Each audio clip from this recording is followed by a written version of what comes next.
आज आपण कोणतीही भाजणी वगैरे करण्याची गरज नाही, एकदम काटेरी होणारी, न तुटणारी आणि परफेक्ट खुसखुशीत असणारी ही बटाट्याची चकली केलेली आहे। तुम्ही पाहू शकता आकार परफेक्ट आलेला आहे, तळल्यानंतर खूप खुसखुशीत होते। त्यासाठीच्या सगळ्या महत्त्वाच्या टिप्स पाहूया।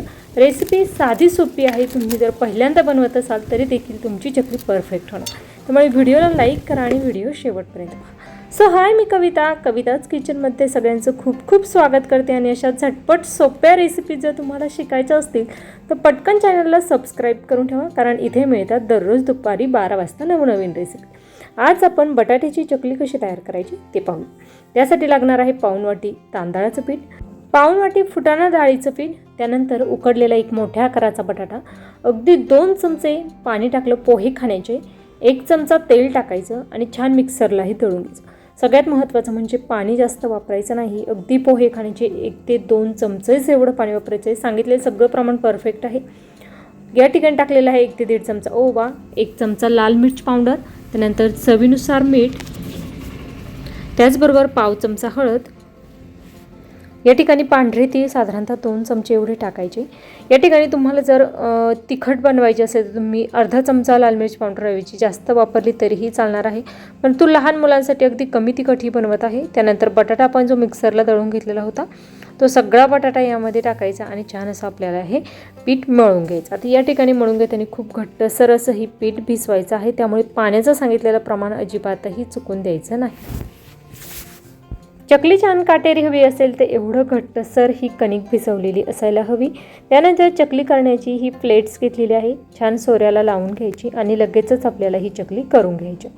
आता त्यासाठी तुम्ही ही बटाट्याची चकली करताना तुम्हाला जर अगदी आकार द्यायचा नसेल तर तुम्ही तशी देखील करू शकता, किंवा अगदी ज्या पद्धतीची दीपावलीसाठीची चकली बनवतो त्या पद्धतीची चकली मी बनवणार आहे।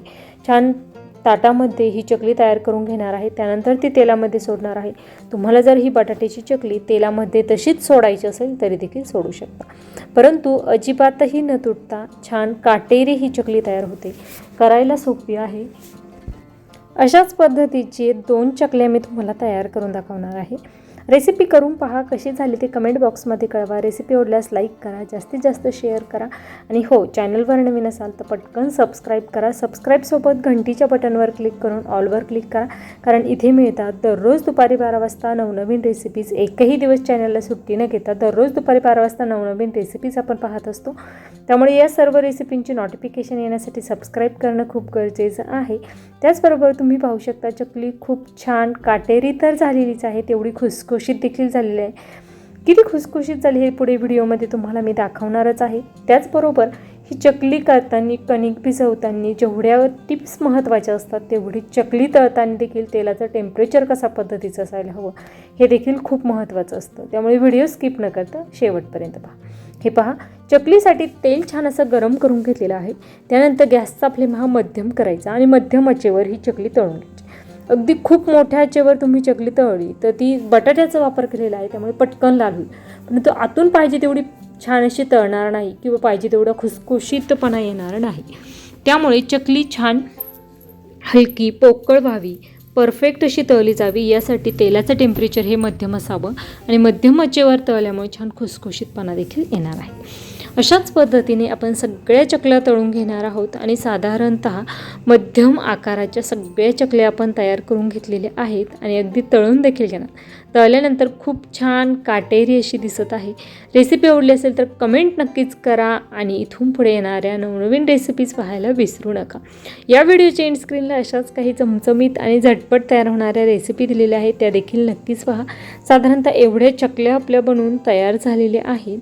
गरमागरम मी त्या सर्व केलेलं आहे। अगदी तुम्हाला जर प्रवासासाठी न्यायचे असतील किंवा स्टोअर करायचे असतील तर तुम्ही या चकल्या तळून घेतल्यानंतर छान अर्ध्या तासासाठी थंड करून घ्या, त्यानंतर हवाबंद डब्यामध्ये छान स्टोअर करू शकता।